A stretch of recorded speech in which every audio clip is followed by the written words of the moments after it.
오늘도 주님과 동행하는 삶을 사시기를 바라면서 새벽 기도 시간 오늘부터 요한복음 강해 설계로 여러분들에게 말씀을 드리겠습니다.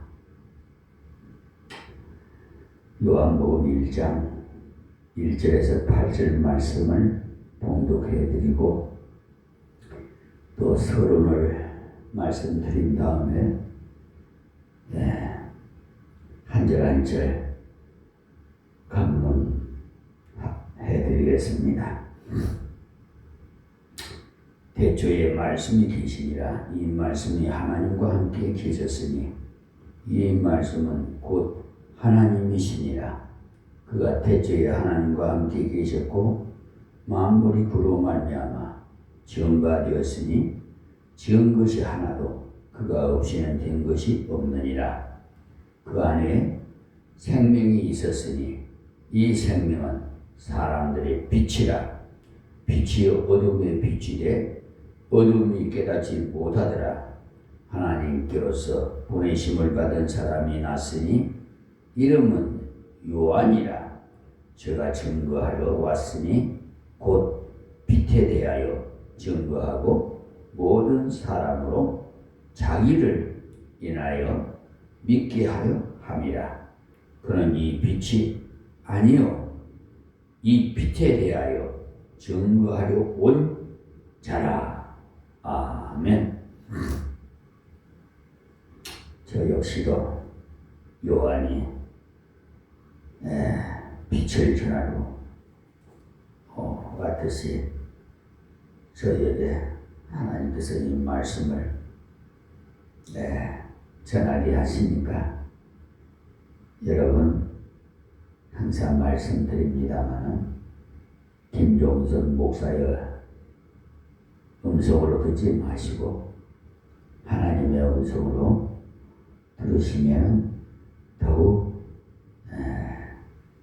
따뜻하고 깊은 하나님의 사랑을 은혜를 받을 줄 믿습니다. 자, 2026년 2월 벌써 오늘이 6일인가요?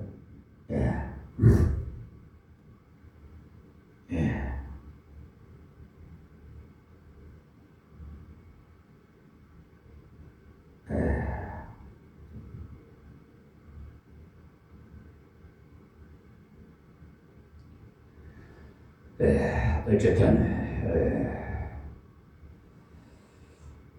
오늘부터 이 요한복음을 통해서 하나님의 은혜 말씀을 나누기를 원합니다. 예수님의 행적과 그의 걸어가신 자체에 대해서 그의 증거하신 말씀에 대해서 기록한 책들을 성경에서는 복음이라고 했어요. 마태, 마가, 누가, 요한 이 네 가지 복음을 가만히 읽어보시면 전부가 예수님의 행적과 그가 하신 말씀을 기록한 것임을 알 수가 있죠. 그러면 왜 예수님의 행적과 말씀 그 자체가 복음인가? 예수님이 이 땅의 주인을 거느려 오셨기 때문에 그의 행하심과 이적 그 자체가 기쁜 소식인 것이죠. 그가 오셔서 증거한 말씀의 내용이 하나님이 주인된 우리를 불쌍히 여기시고 사랑하셔서 자기 아들을 보내사 우리 죄를 대신해서 죽게 하시고 우리를 구원하신다는 놀라운 은혜의 소식이었어요. 그것을 가리켜서 복된 소식 혹은 기쁜 소식이라고 부르기 때문에 이 네 가지 복음서를 복음이라고 합니다. 왜 복음서를 4개나 기록했을까요? 여기에 대해서는 많은 설명이 있지만은 사람마다 그 배경이 다르기 때문에 하나님께서 어떤 배경의 사람들이라도 예수 그리스도를 정말 바로 알아서 그분을 구주로 믿어 영생을 얻게 하기 위해서 그렇게 하셨던 것입니다. 마태복음을 읽어보면 그 내용 중에 가장 많이 강조된 말씀이 기록되었으되 라는 말씀이에요.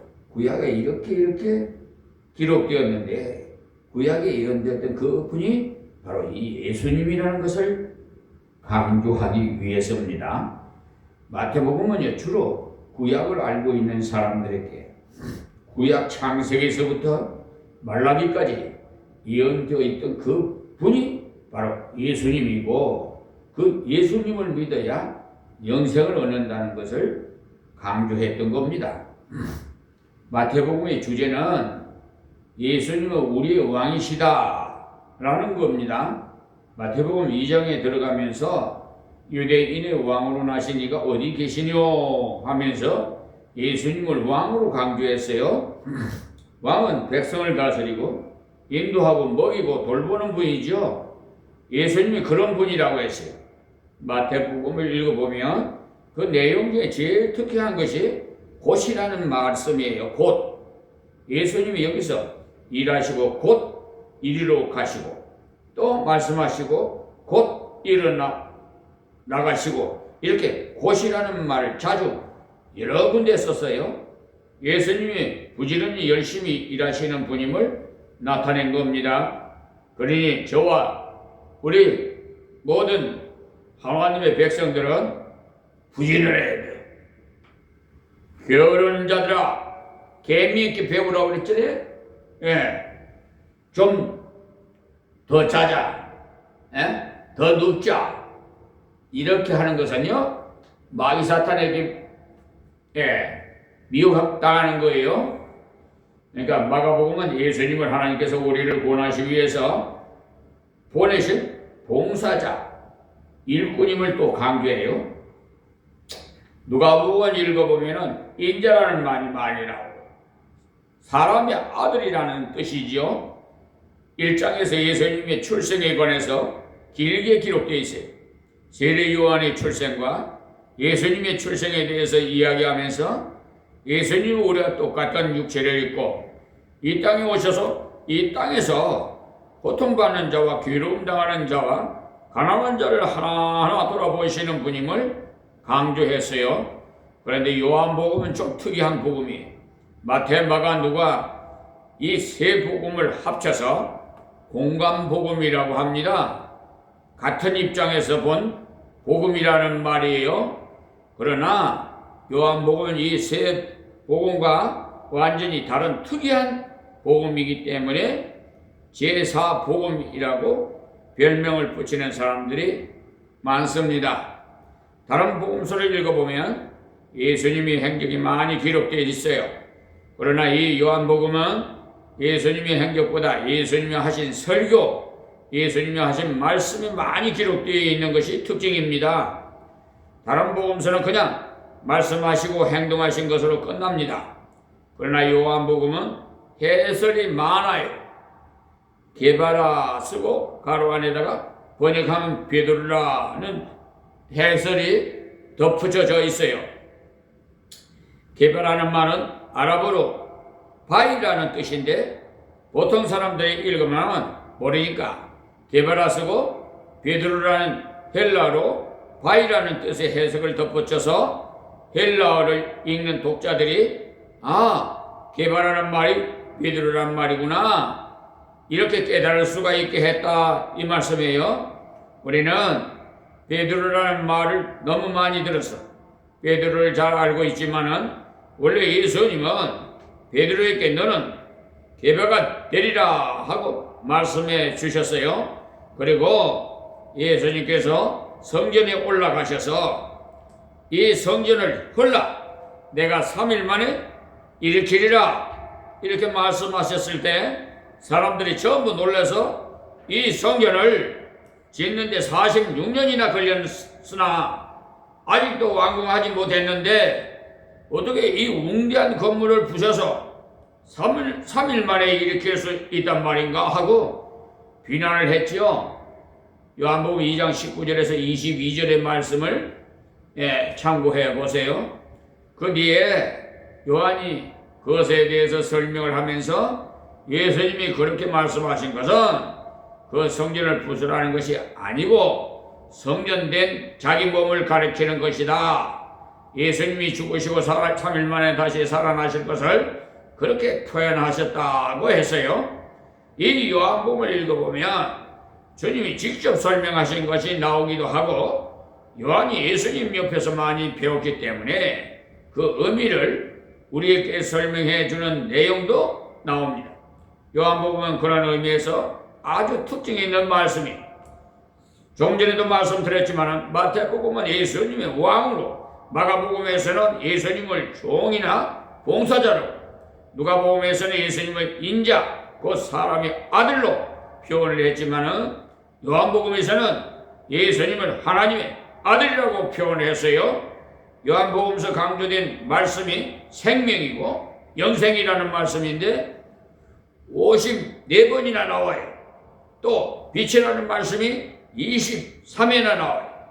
하나님께서 사랑으로 이 땅에 예수님을 보내셨다는 말씀을 하시면서 사랑이라는 말씀 많이 하셨는데 60회나 기록되어 있어요.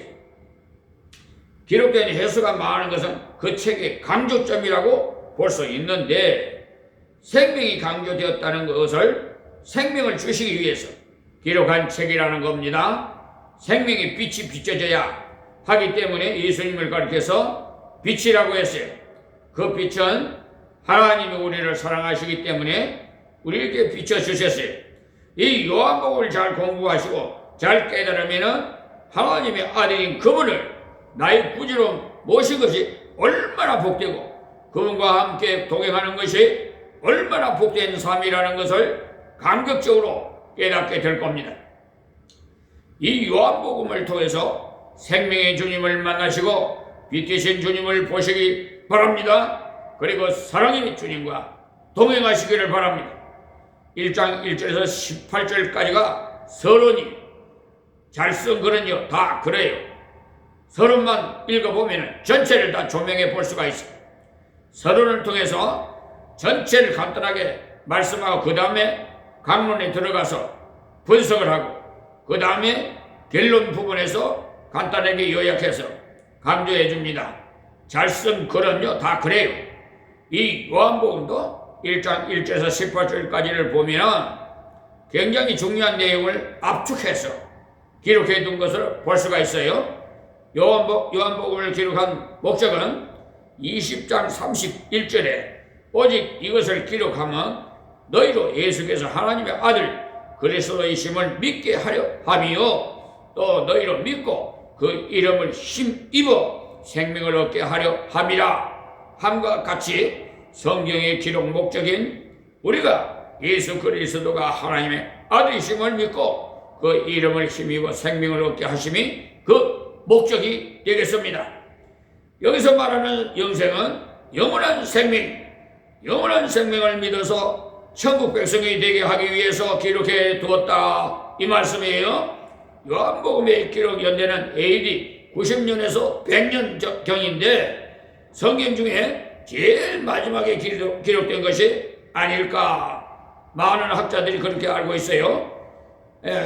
계시록보다도 더 늦게 쓴 겁니다. 계시록은 요한이 밤모섬에 귀향을 가가지고 하나님의 계시를 보고 기록했고 그 귀향에서 풀려나서 다시 에베소에 와서 만년을 사셨는데 그때 그는 나이가 너무 많아서 서서 설교를 하지를 못하고 앉아서 설교를 했다는 기록들이 있어요. 그때 올라와서 형제들아 서로 사랑하라 주님이 그렇게 말씀하셨죠. 다른 말씀은 별로 하지 않으시고 그렇게만 말씀을 하셨는데 많은 은혜를 받았다고 해요. 그러니까 여러분이 여러 말씀 듣는 것보다 이 말씀 중에서 한 말씀만 나에게 가슴에 꽉 찔리고 이런 화살같이 그냥 확 와닿으면은 거의 완전히 변화되는 거예요.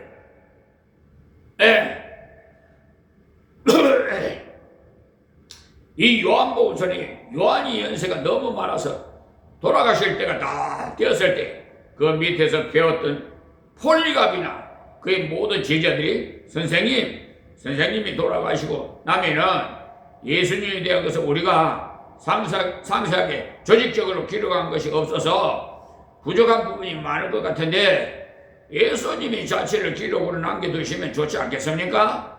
하는 건의를 받아서 기록했을 것이라고 학자들이 보고 있어요. 왜냐하면 다른 복음서에는 없는 것이 요한복음서에 많이 기록되어 있기 때문에. 그러므로 오늘 새벽에 1장 1절에서 18절까지 말씀을 보면 다른 복음서에 거의 기록되어 있지 않은 내용들이 이걸 때 1절, 4절, 18절 이 세 절을 잘 보시면 좋겠습니다. 캠벨 몰간이라는 유명한 학자는요 1절 뒤에 2절부터 13절까지 가로를 하고 14절 뒤에 15절부터 17절까지를 가로를 넣어보는 것이 참 좋겠다고 말하는 것을 읽어보고 저도 가로 안에 넣어서 읽어보니까 그분이 분석을 참 잘했구나 하는 것을 생각했어요. 본문 그대로 하면 1절 태초에 말씀이 계시니라.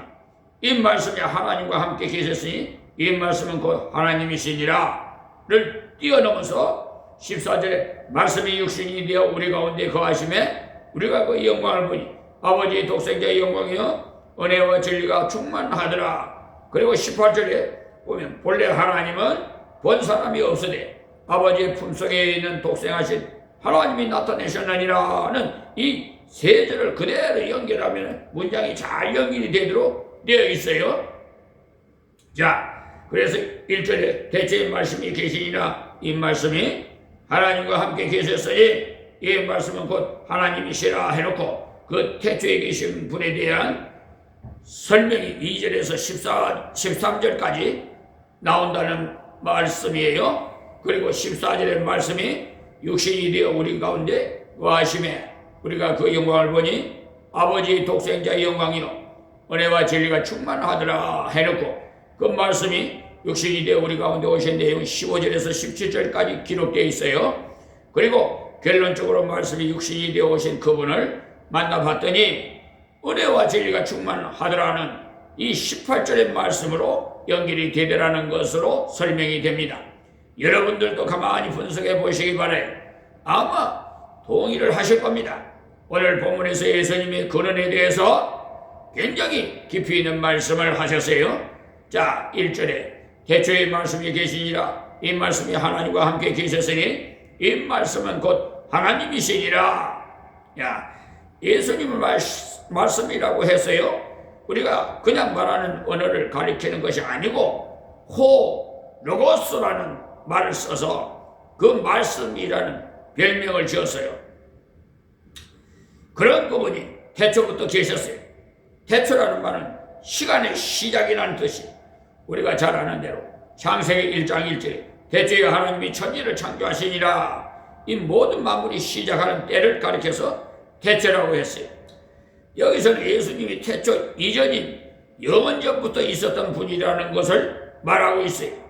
왜 그것을 알 수 있느냐 하면은 3절에 만물이 그런 말미암아 지은 바 되었으니 지은 것이 하나도 그가 없이는 된 것이 없느니라는 말씀을 비춰볼 때 이 모든 만물을 그분이 씌우셨다는 것을 알 수가 있고 만물의 시작이 태초라고 하였는데 그분이 그 만물을 씌우셨기 때문에 그 이전인 영원전부터 계셨던 분이라는 것을 알 수 있어요.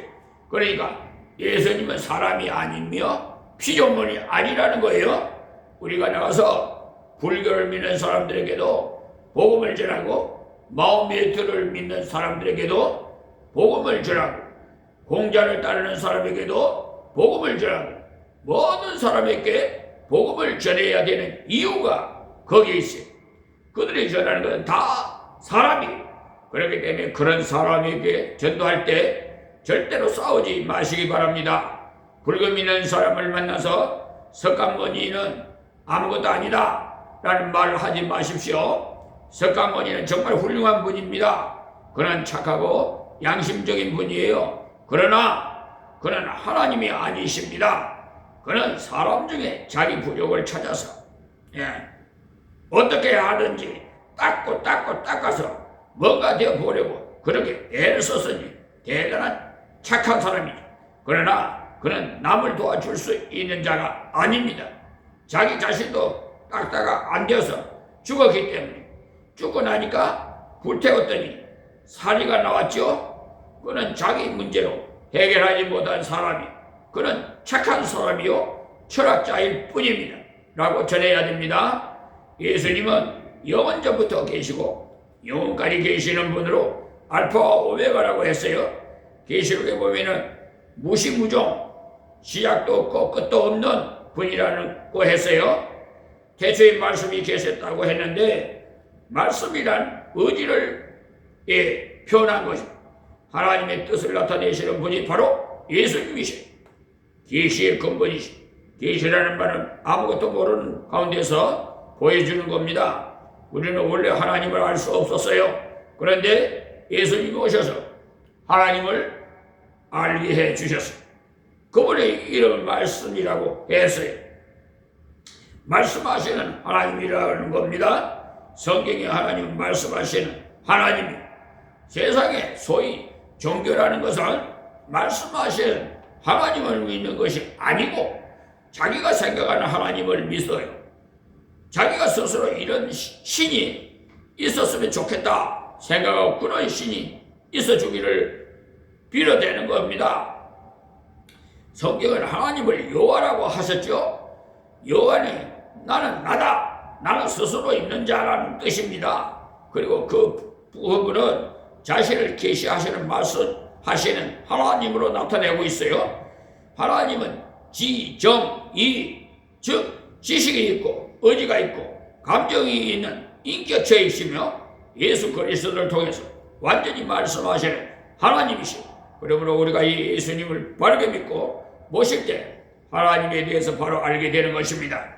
이 말씀이 하나님과 함께 계셨으니 이 말씀은 성부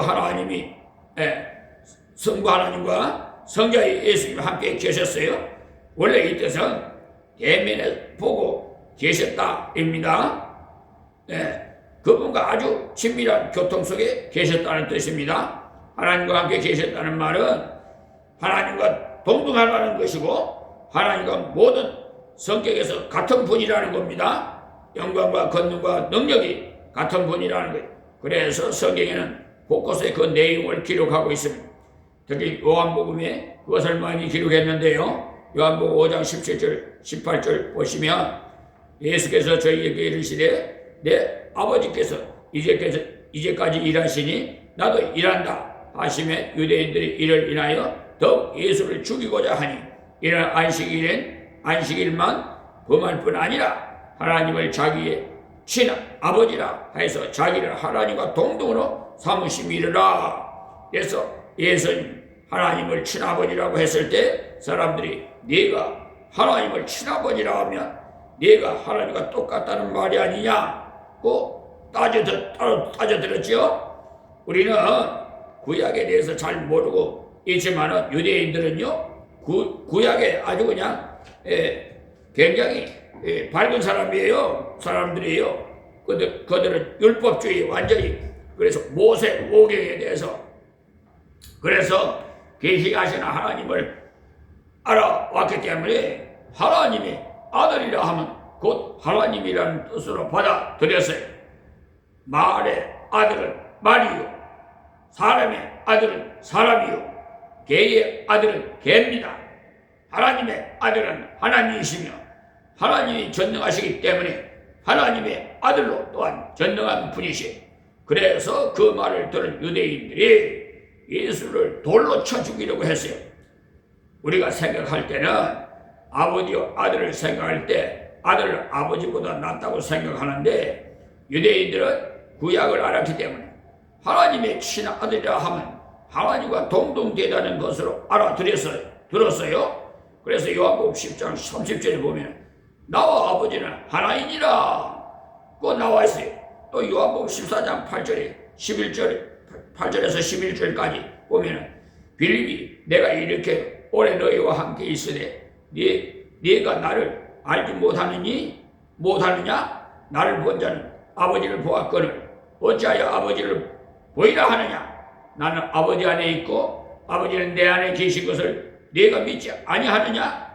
내가 너에게 이르는 말이 스스로 하는 것이 아니라 아버지께서 내 안에 계셔 그의 일을 하시는 것이라. 내가 아버지 안에 있고 아버지께서 내 안에 계심을 믿으라. 그렇지 못하겠거든 행하는 그 일을 인하여 나를 믿으라고 하셨어요. 그러니까 예수님께서 내가 아버지께로 간다고 말하니까 도마가 아버지를 우리에게 보여주옵소서 그러면은 족하겠나이다 말했을 때 하신 말씀이에요. 이 사상의 요한복음이 가득 차 있어요. 예수님의 12 제자 중에 가장 의심 많은 자가 누구냐? 도마. 예. 저도 도마 같은 사람이 만져봐야만이 믿으려고 하는 아주 고지식한 저였습니다. 하나님이 믿으라고 했어요. 하나님이 어디 있어? 제가 그랬던 사람이 부끄러워. 아이고 철없는 아이같이 하나님 어디 있어? 하나님은 부끄러워. 철없을 때니까요. 우리 아버지가 자비하신 우리 아버지시지 않아요, 하나님. 그래서 도마가 예수님 부활하실 때 못자국을 만져보라. 못자국을 안 만져보고 예수님이 부활하셨네? 제자들이 또 생선을 구워 먹는 것 같아서 생선도 먹었잖아요. 아니 영이면 어떻게 그걸 먹어요? 못 먹죠? 부활하셨으니까 먹는 거지.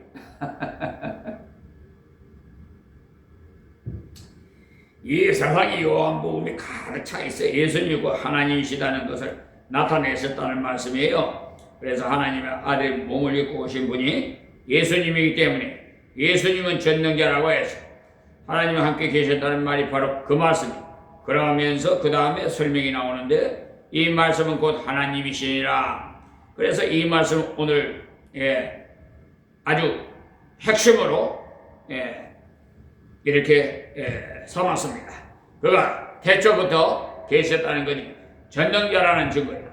그는 태초부터 계시면서 말씀하신 분이십니다. 성경의 태초에 전지를 만드실 때 빛이 있으라 하시면 빛이 있었고 이런 말씀이 나오지요.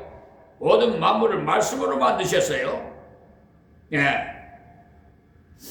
이 하나님 말씀하시는 분이신데 예수님이 그 하나님을 완전히 보여주시는 분이세요. 그분은 하나님과 같이 계셨으니 하나님과 동등한 된 분이십니다. 그분은 곧 하나님이시죠. 여기서 하나님이신이라는 말은요 전능자라는 말이에요. 하나님의 원래 뜻이 전능자입니다. 곧 예수님은 전능자라는 말이기도 합니다. 뒤에 나오는 많은 이적과 기사를 왜 보여주셨느냐? 왜 물로서 포도주를 만드셨느냐? 예수님 전능자라는 것을 나타내시기 위해서입니다. 물로서 포도주가 되는 일, 인간으로서는 있을 수 없는 일이죠. 왜 나사로가 죽은 후에 무덤 가에 가가지고 나사로야 나오느라 하고 부르셨어요? 전능자라는 것을 보여주기 위함이죠. 그것을 가리켜서 표적이라고 합니다. 전능자인 표로 하나님인 표로 이적을 보여주셨다는 말이에요. 제가 좀 사랑하는 정말 지인이 한 분 있는데 그분이 저 인천에 컨설팅을 해요.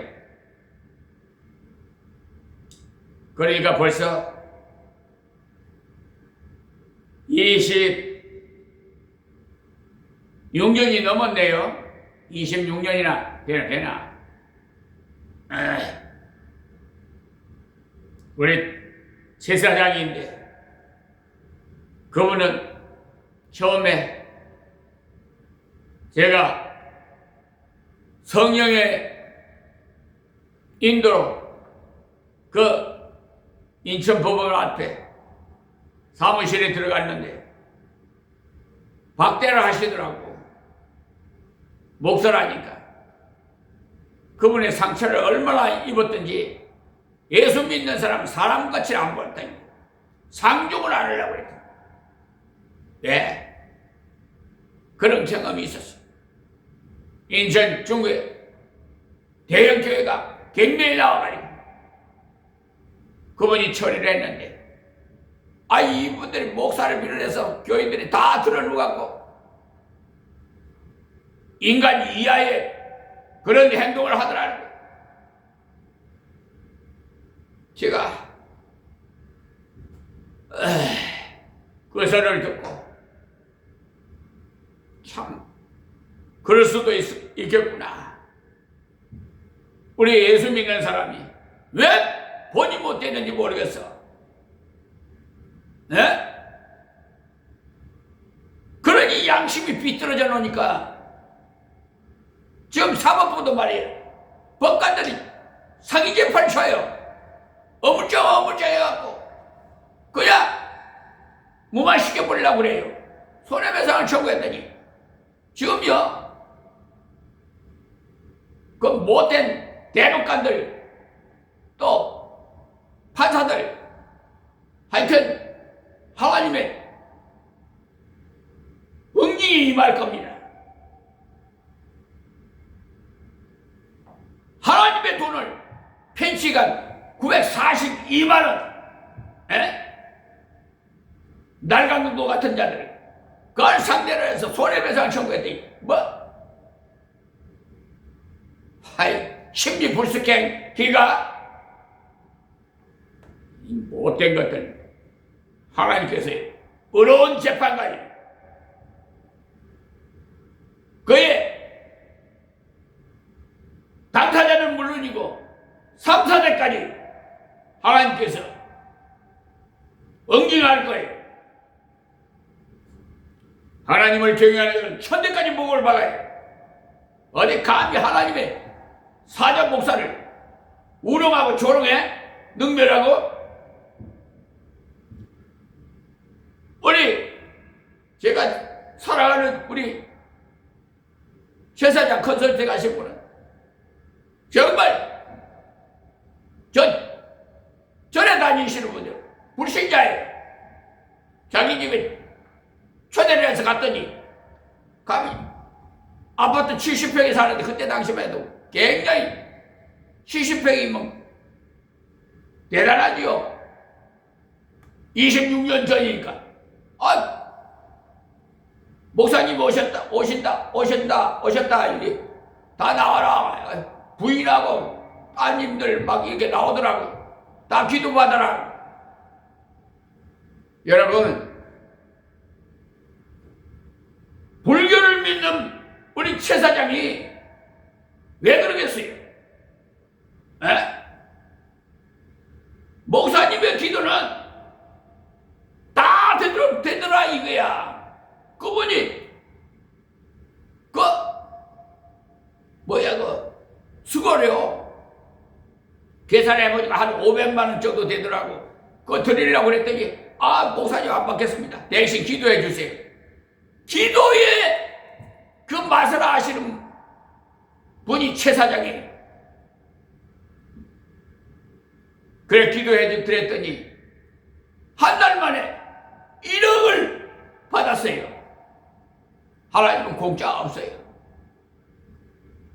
그것도 내가 갈 일이 없어요. 그 인천에 법원에 그전에 계산동이가 어디 그전에 석바인가 어디 그쪽에 있었는데 법원이 인천 법원이 그때 별로 나는 볼 일도 없는데 어떻게 이상하게 성령님이 인도해서 갔는데 가는 길에 그거 들렸죠 사무실에. 그랬더니 목사님 안 그래도 생각을 했는데 잘 오셨습니다. 지금 50억짜리 갱매가 나왔는데 목사님 좀 기도해 주세요. 세상에 가서 기도했더니요, 세 사람이 입찰을 했는데 300만 원 돈인가 차이 공간에 낙찰이 된 거예요. 할렐루야. 그래 그분이 현장을 목사님 가자고 그래서 같이 갔죠. 가보니까 지하 2층이고 지상 5층 7층 건물인데 가전 전기 하여튼 그런 회사 부도가 나와 그랬던 모양이에요.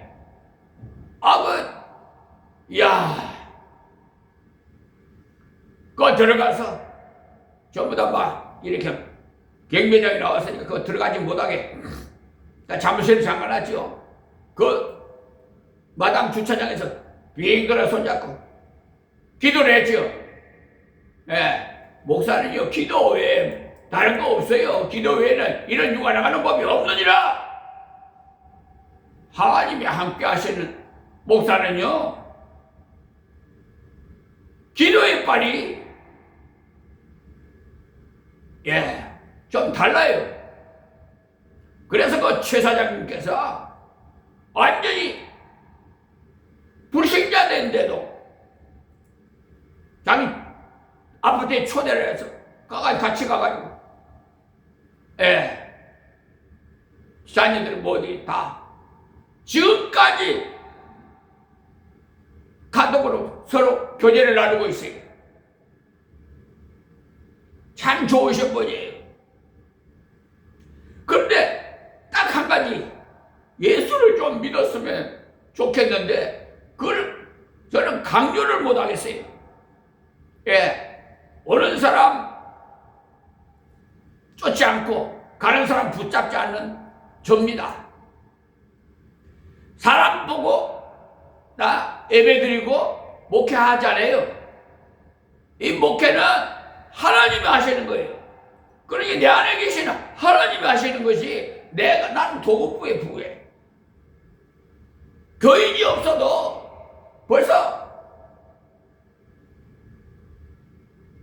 14년이 넘어요. 더 이상 말할 것 없어요. 여기 강화 와가지고 한국에서 장례식 집례를 좀 했습니다. 근데 하나님께서 이제 2023년부터 유튜브 방송 IT 분야 내가 뭘 알아요? 우리 나이에 IT 분야 몰라요. 우리 교회 앞에 초등학교가 있어요. 길상초등학교.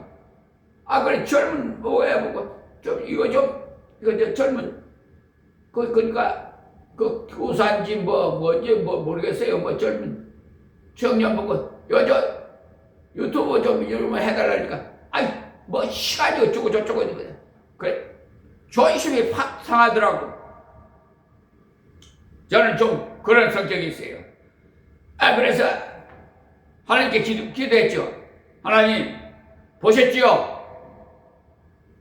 제가 이 유튜브 방송을 좀 개선해서 날마다 제작해서 땅끝까지 하나님의 말씀을 증거하고 싶습니다. 그랬더니 하나님께서요 다 가르쳐 주시는 거예요. 직접. 여러분 그러면 믿어지지 않죠? 저는 누구 도움 받지 않고요, 하나님, 우리 예수님, 내가 경영하고 나오지 법대 안 나오거든. 법전도 사게 하셔갖고 밤 12시 1시 깨워가지고 스승 선생은 예수님이에요. 예수님이 다 가르쳐 주신 거예요. 여러분들은 대학교 어디 법대 나와가지고 공부해서 변호사가 되고 법관이 되겠지만 나는 우리 예수님이 나의 변호사고 나의 스승이에요. 그래서 모든 문서를 작성할 때 나의 변호사 예수님이라고 씁니다. 또 그 문서에도 하나님 말씀을 거기다 기록해놔요. 저 불쌍한 영혼들, 보면은요 너무 불쌍해요. 하나님 앞에 가서 책망받고 성문 밖에 던져지면은 그걸 생각하니까 너무 불쌍한 거예요. 그런데 대부분의 어떤 어떤 분이 그래. 자기 형도 목사인데 목사님 좀 기도해 주세요. 그래. 내가 기도를 안 해주나? 기도하지요. 불쌍해서. 그런데 번번이 거짓말에 조인의 대법원장을 비롯해서 지금 법관 징계 청구서를 올리는데 왜 증거위원회를 설치해가지고 그 대법원장이 지명을 해야 돼요? 안 해! 직무유기를 하고 있는 거야. 지방감사기. 가재는 대표인이라고. 저 감사하는 거예요. 그래서 하나님께 지혜를 주시는데 이제 이재명 대통령 하나님이 세워서 대통령실을 경유해서 관할 수사관의 수사체장 이송하게끔 그렇게 지혜를 주시는 거예요. 그런데 지금 그 공수처에 있는 이대환 검사 그분을 저 국수부에다가 고소해서 지금 그 고소장을 써가지고 대통령실에 경위해서 가게끔 했는데 이 국민신문고 세종시에 있죠. 사무실 왜 접수를 해놓고 왜 청와대에 안 보내? 그분 좀 혼나야 되겠어. 하나님께서 쳐버릴 거야 아마. 왜 안 보내? 대통령실로 청와대로 보내야 될 거 아니야? 그러면 대통령실에서 국수부로 보내서 압수수색하고 사무실 공수처 이대한 검사 압수수색해서 구속시켜야 돼 이거. 왜? 불쌍하지만 그래야 변화가 되는 거야. 새 사람 되기 위해서 그런 거지. 내가 그 사람 감옥 생활하는 거 원치 않아요. 양심을 팔아먹은 자들은 사람이 아니에요. 짐승보다 못해. 개는요 주인이 돌아오고 꼬리치고 반가워할 줄 알아요. 개보다도 못한 인간들이에요. 양심을 팔아먹은 자들 지금 수두룩해요. 사기 재판 얼마나 많이 친 줄 알아요? 지금 2건이나 지금 일주일 내로 그 카경 7하고 카경 6하고 제카경이요. 제카경 6, 제카경 7 이걸 해서 불복 이걸 신청서를 올렸어요. 그걸 전부 다 이 사건이 엄청나게 많아요. 그 서류를 종합적으로 해서 2건을 소포로 보냈어요. 그랬는데 대법원에서 민원시에서 받았어요. 근데 그게 기록이 안 올라오고 아무런 답변이 없어요. 일주일 내로 답변 안 하면은 이거는 대통령실로 올라갑니다. 내가 그랬어요. 썼어요. 왜 대통령실로 경유하냐? 사법부가 이렇게 부패하여 있습니다. 이걸 아시고 국사를 다스려 주십시오 하는 뜻입니다. 하나님께서는 사람을 통해서 역사해요. 이재명 대통령은 하나님께서 준비한 대통령이에요. 여러분들이 예사로 생각하시면 안 돼요. 그분은 흑석동에 있는 그 국민대학인가 그 명예교수인가 교수님인가 그분이 말씀하신 동영상을 봤는데 이재명 대통령을 하나님께서 그분 말씀을 좀 잘못해서 하느님이라고 했더라고요. 하나님이에요. 참, 우리 이재명 대통령께서도 뭐 하느님이 보호해 주셨다고 이렇게 말씀하시는데 그걸 수정해야 돼요. 하느님은 우상입니다. 하늘신. 하나님은 유일신 한 분이 하나님이에요. 그래서 애국가 가사를 수정하라고 그것도 올렸어요. 헌법 개정도 제가 올렸고요. 하여튼 그런데 그 관계 부처에다가 이송을 했는데 뭐 국민의 무엇을 동의를 얻어야 된다고 시키지요. 그러니까 뭐 어쩌고 오랫동안 뭐 어떻게 했는데 어쩌고 저쩌고 그거야 뭐 난 내 맡은 사명 감당했으니까 그들이 하든지 말든지 나는 그것까지 몰라요. 하나님께서 책임져요. 우리 전도 때를 얻든지 못 얻든지 전도해요. 열매 맺는 것은 하나님 하시는 거예요. 택한 백성이면 열매 맺게 하고 택하지 않은 백성은 아무리 교회에 와서 예수 믿으려고 해도 끌어내버립니다. 그걸 아셔야 돼요. 예수 믿는 게 그렇게 세상 사람들은 별것 아닌 것 같이 생각하지만 다른 종교와 똑같다고 생각하는 천만에 기독교는 종교가 아니에요. 복음이지. 다른 것은 자기가 신이 되겠다고 사람이 공자도 부처도 다 그래요. 근데 하나님은 여호와 스스로 계신 분이에요. 누구예요? 누가 개혁한 것도 아니에요. 그러니까 말씀이에요. 로고스 헬라말. 그러니까 하늘이 있으라 하면 하늘이 말씀이 그냥 이루어지는 거예요. 땅이 있으라 하면 땅이 있어. 본론으로 오도록 하겠습니다. 그래서 나사로가 죽은 후에 무덤까지 가서 나사로야 나오너라 이렇게 부른 것도 전능자임을 보여주기 위한 것이라고 말씀을 드렸어요. 2절 말씀부터 1절 해석해 주는 말씀인데요. 그가 태초에 하나님과 함께 계셨고, 그러니까 만물이 창조되기 이전부터 그나 하나님과 함께 계셨던 분이 누가요? 예수님이. 할렐루야. 3절에 만물이 그로 말미암아 지은 바 되었으니 지은 것이 하나도 그가 없이는 된 것이 없느니라. 그러니까 그가 하나님이신 제일 큰 증거 중에 하나예요.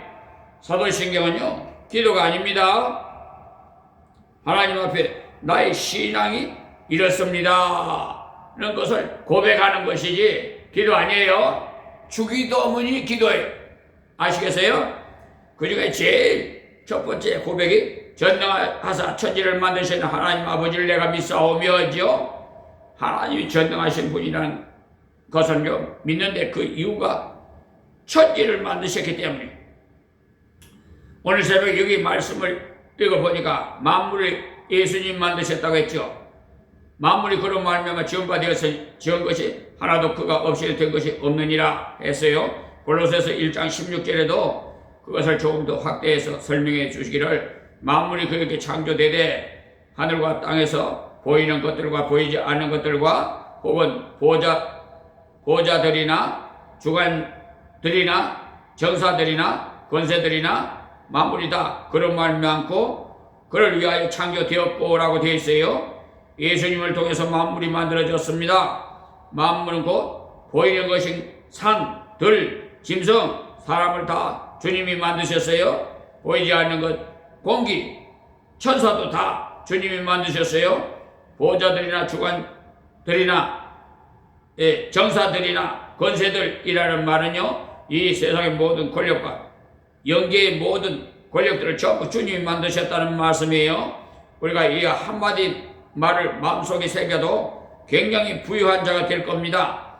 예수님 모든 만물을 만드셨고 그가 없이는 된 것이 없는데 그분을 내가 만났고 믿었기 때문에 여러분은 그 예수님을 나의 구주로 받아들였습니다. 그 주님은 우리 마음속에 계십니다. 여러분들의 예수님께서 나를 위해서 십자가를 지시고 죽은 자 가운데서 나를 위하여서 다시 살아나셨다는 것을 믿는다면 그 순간 주의 영이 내 속에 들어오실 줄 믿으시기 바랍니다.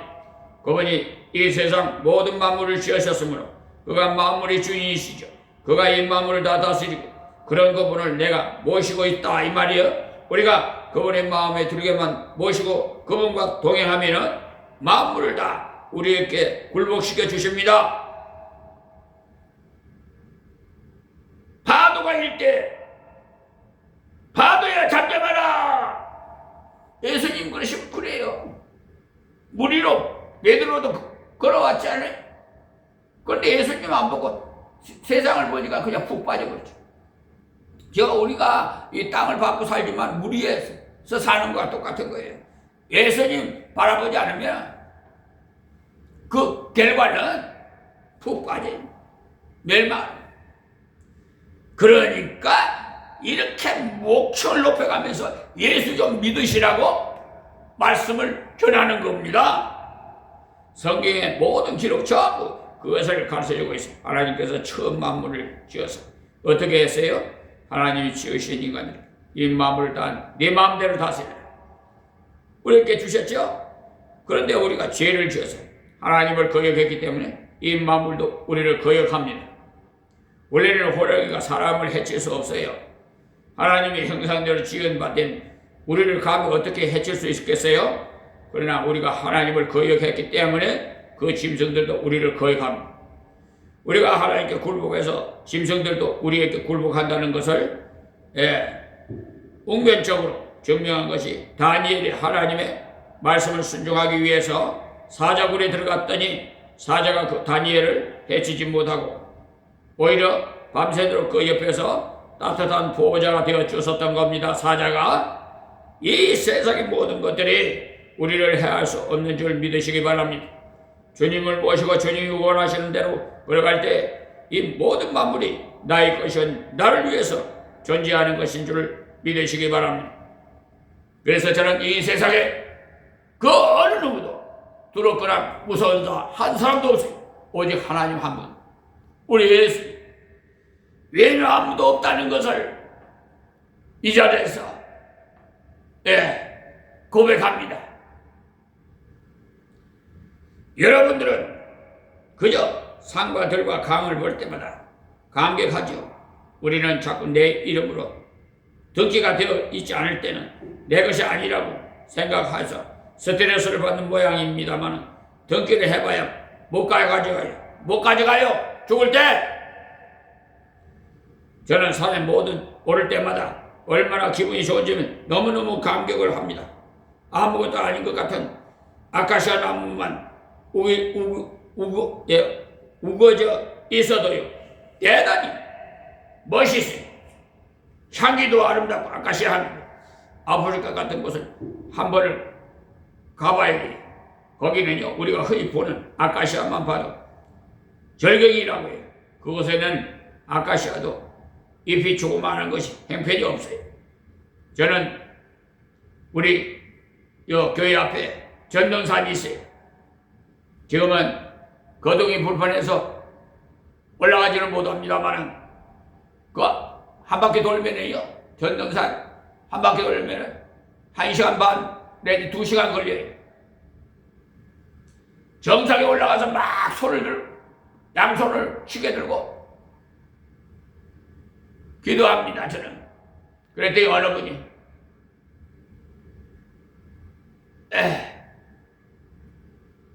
헌금을 하나님께 드린다고 5만원짜리 지폐를 주시더라고요. 또 절이 있는데 그 스님이 올라와서 아주 서로 교제를 했어요. 서로 나누면서 얘기도 하고. 불교 믿는 스님도 말이에요. 변화돼가지고 목사가 되면 말아요. 우리 최사장님도 하루속히 주님 품으로 돌아왔으면 저는 날마다 기도하고 있어요. 돌아올 때가 있을 줄 믿습니다. 너무 좋으신 분이라서 정말 내 마음속 깊이 사랑하고 있어요.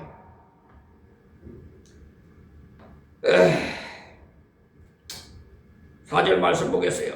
그 안에 생명이 있었으니 이 생명은 사람들이 빛이라.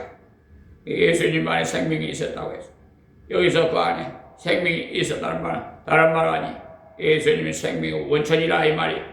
구약 시편 36편 9절에 보면 대저 생명의 원천이 주께 있사오니 주의 광명 중에 우리가 광명을 보리이다라고 오늘 본문의 말씀과 아주 유사한 말씀을 하셨어요. 생명이 주님께로부터 나왔다는 말씀이 그러면서 그 생명을 사람들에게 빛이라고 했어요. 그렇습니다. 예수님은 생명의 원천이 예수님은 무엇이든 사람은요 생명의 원천과 만났으니 영원히 살게 될 수밖에 없어요. 우리는 예수를 믿었기 때문에 영원히 삽니다. 죽어도 살겠다고 주님 말씀하셨잖아요. 이 생명은 사람들에게 빛이라고 했어요. 예수님 빛이십니다. 물론 이 말씀은 상징적인 말씀입니다만 빛 그것이 예수님이 아니라 예수님이 빛 되신 분이라 이 말씀이에요. 성경에서 빛은 선이라고 했어요. 마태복음 5장 16절에 착한 행실 빛이라고 했어요. 예수님은 생명의 원천이기 때문에 그 예수님의 은혜를 가지고 살아갈 때 빛이 되어버리기 때문에 우리가 착하게 살 수밖에 없어요. 생명을 그냥 얻었으니 빛이 될 수밖에 없는 거죠. 여러분 세계를 봐요. 기독교가 들어간 나라마다 빛이 생기죠. 우리나라도 기독교가 들어오면서 학교가 들어오고 병원이 들어왔고 우리나라에 기독교가 들어오는지 그러니까 150년 정도 됩니다. 우리나라의 오래된 학교는요 개교한 지 130년쯤 되는데 오래된 병원도 개원한 지 130년쯤 돼요. 저 세브란스 병원 다 그렇지 않습니까? 대학교나 세브란스 병원이 예수의 복음을 받고 나가니까 어두운 지각을 깨우는 학교를 세워 이렇게 무식을 깨우쳐서 사람답게 살도록 만들어줘야 되겠다 이 생각이 나왔다는 말입니다. 사람이 병에 걸려서 죽게 되었는데 그들을 살려줌으로써 사람답게 살 수 있도록 만들어야 되겠다는 생각이 나왔지요.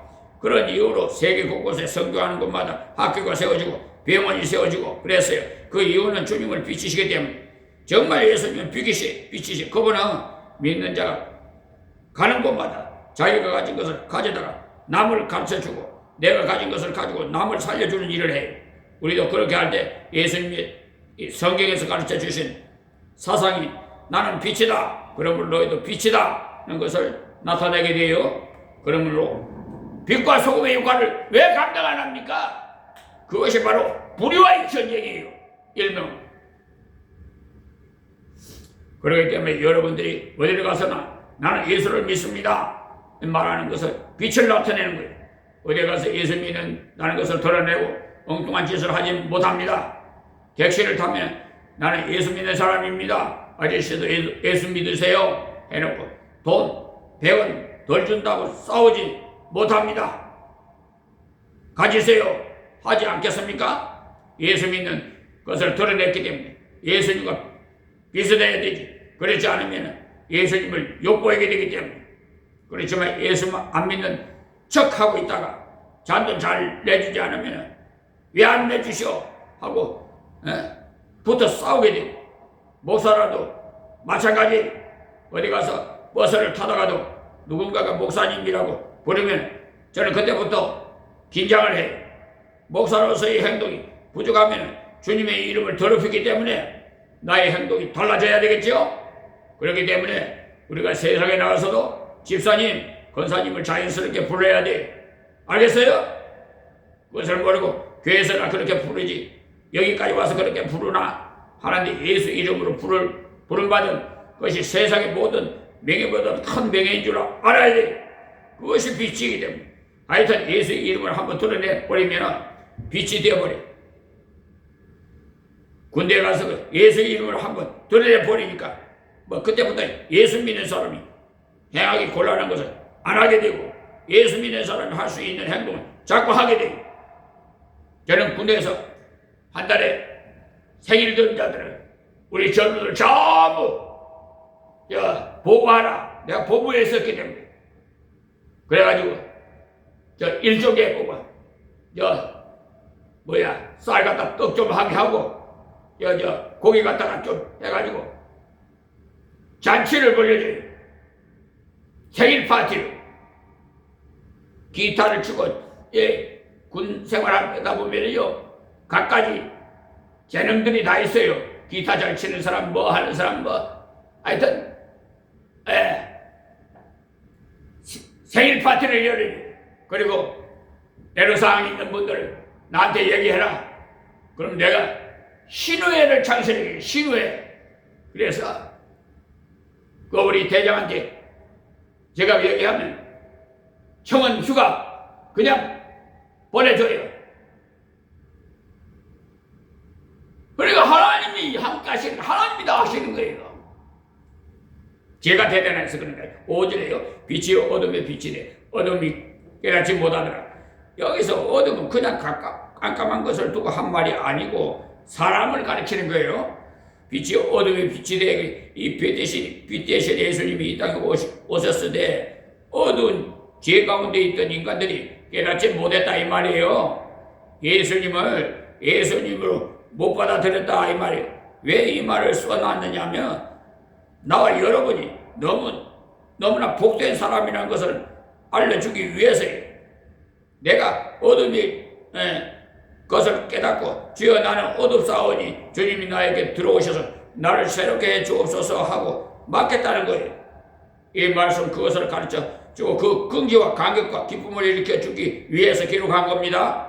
이 책은 안 믿는 사람을 위해서 기록한 것이 아니에요. 믿는 사람들에게 믿음을 북돋우기 위해서 기록한 것입니다. 바로 나와 여러분들을 위해서 기록한 거예요. 그 빛이 어둠에 비쳤지만은 어둠이 깨닫지 못했다. 그런데 우리는 웬 은혜인지 웬 사랑인지 그 빛이 비쳤을 때 깨달았지요. 그러니 우리는 보통 사람이 아니에요. 하나님의 특별한 은총을 받은 사람들입니다. 그러면서 특별한 은총을 받은 사람은 한 예를 써놨기를 6절 봅시다. 하나님께로 보내심을 받은 사람이 났으니 이름은 요한이라. 자, 우리가 어둠에 속했기 때문에 절대로 깨닫지 못했는데 그 중에서 깨닫게 해준 사람은 깨달았어. 세례 요한은 나기 전에 그 어머니에게 벌써 하나님의 말씀해 주시고 그가 어머니 뱃속에서 있을 때 벌써 성령의 충만함을 받았어요. 요한이 예수님과 동갑이지만은 6개월 먼저 태어났습니다. 사회적으로도 그가 제사장이고 예수님은 목수였어요. 여기서 요한은 세례 요한이 이 책을 쓴 요한은요 사도 요한입니다. 세례 요한은 예수님을 소개한 분이에요. 세례 요한의 깨달음 절대 그의 머리가 그의 학식으로 깨닫는 것이 아닙니다. 예수님이 깨닫도록 해주신 거지. 그가 예수님을 깨닫고 세상 죄를 지고 가는 하나님의 어린 양을 보라. 저분이 바로 하나님이 보내신 어린 양이시다. 회개하고 저분을 따라가라. 저분을 믿으라 하고 예수님을 소개했어. 세례 요한이 예수님을 소개하게 된 것은 학문이 아니고 그의 노력도 아니고 하나님의 은혜입니다. 그가 뱃속에 있을 때 벌써 하나님께서 그에게 은혜를 주셨다는 것을 보니까 그것이 전적인 은혜라는 것을 알 수 있죠. 우리가 예수 믿는 것, 여러분이 임마누엘 교회에 오게 된 것은 전적인 은혜인 줄 믿으시기 바랍니다. 여기서 요한은 소개한 것은 다른 것이 아니라 당신도 요한과 같이 은혜를 입은 사람이라는 것을 깨닫게 하기 위함이 세례 요한이 훌륭하다는 것으로만 끝난 것이 아니라 나도 은혜 받은 사람이라는 것을 깨달아야 합니다. 자, 7절 말씀에 제가 증거하려 왔으니 곧 빛에 대하여 증거하고 모든 사람으로 자기를 인하여 믿게 하려 함이라. 그러니까 요한은 은혜를 입어서 예수를 바로 알아서 다른 사람으로 하여금 믿게 하기 위해서 그의 일생을 바쳤습니다. 우리들도 마찬가지입니다. 우리를 왜 예수 믿게 했는가? 우리로 하여금 왜 이 빛을 발견하게 하시고 이 빛을 모시고 살게 했는가? 그것은 나를 통해서 다른 사람으로 하여금 믿게 하기 위함입니다. 이것이 우리의 사명이에요. 자, 8절 말씀입니다. 그러나 이 빛이 아니요 이 빛에 대하여 증거하려 온 자라. 그러니까 우리도 꼭 그렇게 해야 됩니다. 우리는 빛을 소개하는 사람이지 빛이 그러니까 4절에 말씀하신 것 같이 빛은 예수 그리스도예요. 예수님은 하나님의 아들이신가. 그분이 우리를 위해서 십자가를 지심으로 우리 죄를 대속하여 주셨고 부활하심으로 어렵다 하여 주신 것을 증거해야 합니다. 세례 요한은 예수님을 사람들에게 소개하기를 세상 죄를 지고 가는 하나님의 어린 양이라고 했죠. 요한복음 1장 20절에요. 그러니까 우리들도 예수님이 죄와 삶의 모든 문제 해결자이심을 증거해야 합니다. 그러므로 오늘 이 새벽에 임마누엘 교회 가면은 모든 문제 해결해 줍니까? 라고 물어본 도 있어요. 그래서 제가 대답해 드렸는데 임마누엘 교회가 해결해 주는 것이 아니고 김종선 목사가 해결해 주는 것도 아니고 예수님이 해결해 줍니다. 우리 교회는 그것을 소개해 주 가르쳐 주는 곳입니다. 이렇게 소개를 드렸더니 한번 와보겠다고 했어요. 그분이 정말 오셨는지는 안 오실지는 모르겠지만 5절에서 빛이 어둠에 빛이 되라고 했지요. 예수님 빛이므로 어둠이 있는 곳에는 그분이 가시기만 하면 빛으로 말미암아 어둠이 물러갑니다. 그런데 어둠은 주님을 기쁘게 맞이하지 않는 경우가 대부분이에요. 예수님은 빛이나 우리는 빛이 아닌데 빛을 모셨기 때문에 빛이라 부름을 받은 뿐입니다. 이 빛에 대해서 증거하려 온 자라. 그러니까 세례 요한에 대한 소개를 말하는 겁니다. 그러니까 세례 요한과 같이 여러분은 빛이 아니지만 이 빛을 받았으므로 이 빛을 증거하는 자가 되시길 바랍니다. 그러면 빛 대접을 받아요. 우리들도 세례 요한 노릇을 하려고 기회 있을 때마다 예수님을 소개해야 됩니다. 대기도 어느 교회에서도 성도들이 세례 요한처럼 세상에 나가서 예수님과 관련된 것을 자랑스럽게 소개하도록 훈련을 하였더니 엄청난 전도의 열매를 거두었다고 저는 들은 바가 있어요. 예수님을 자랑하는 방법 중에 가장 먼저 예수님 맡겨서 교회를 인도하게 하신 목사님이 좋은 점을 자랑해 했어요. 그리고 예수님의 몸된 교회 좋은 점을 자랑하게 하고 온 교회 성도가 세상에 어디를 가든지 세 가지를 자랑하게 했다는 거예요. 예수님을 자랑하고 예수님이 세우셔서 예수님 대신에 교회를 돌보게 하신 목사님을 자랑하고 예수님을 드러내는 공동체로 세워진 교회를 자랑하게 훈련을 해서 실천을 했더니 많은 사람들이 몰려와서 예수님을 믿게 되었답니다.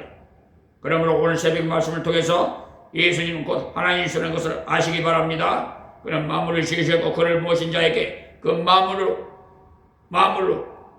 올바로 쓰도록 맡기셨어요. 이 말씀을 기억하시고 우리는 주를 모셨음에 그 만물이 다 우리의 것인 줄 믿고 하나님의 뜻대로 바로 사용할 수 있도록 하나님께 기도하시기 바랍니다. 또한 우리가 이 예수님을 모시게 된 것은 우리의 노력이나 우리의 열심이나 우리의 혈통 때문이 아니라 전적인 은혜로 된 것인 줄 믿으시기 바랍니다. 어둠이 깨닫지 못했으나 우리는 깨달아서 요한같이 되었으니 요한같이 사명을 감당해서 하나님께 쓰임받는 주의 종뿐만 아니라 종이라고 하면 목사만 종인 줄 아는데 다 하나님 믿는 백성들이 다 종들입니다. 기도하겠습니다. 하나님 고맙고 감사합니다. 이 새벽에도 첫 시간 요한복음 강해 설교로 하나님 말씀을 증거하게 하시니 감사합니다.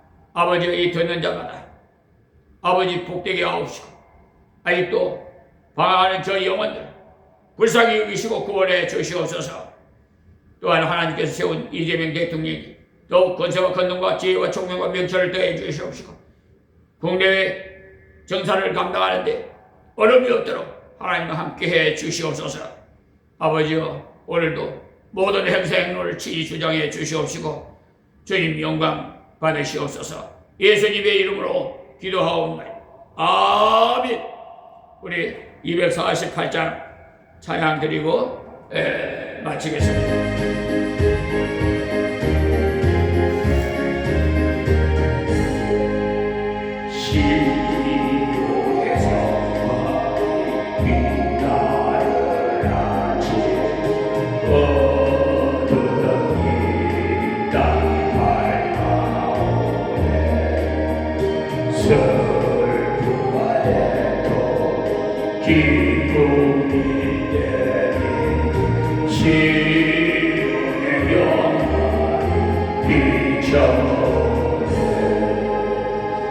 시온의 영광이 빛나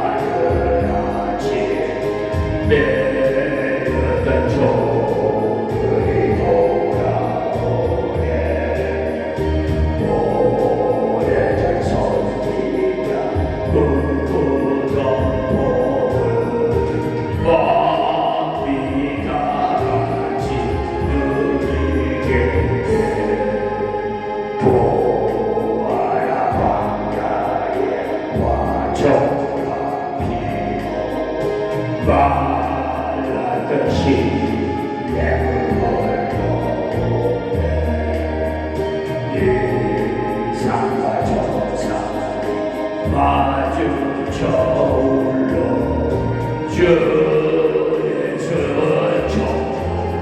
반송하네 땅들아 바다야 마늘 성녀라 찬양을 주님께 드리어라 사우가 죄라 참독한 땅에 찬송의 하늘에 사는지에 아멘. 할렐루야. 오늘도 여호와의 이시의 깃발이 모든 분들에게 임하기를 주의 이름으로 축원합니다.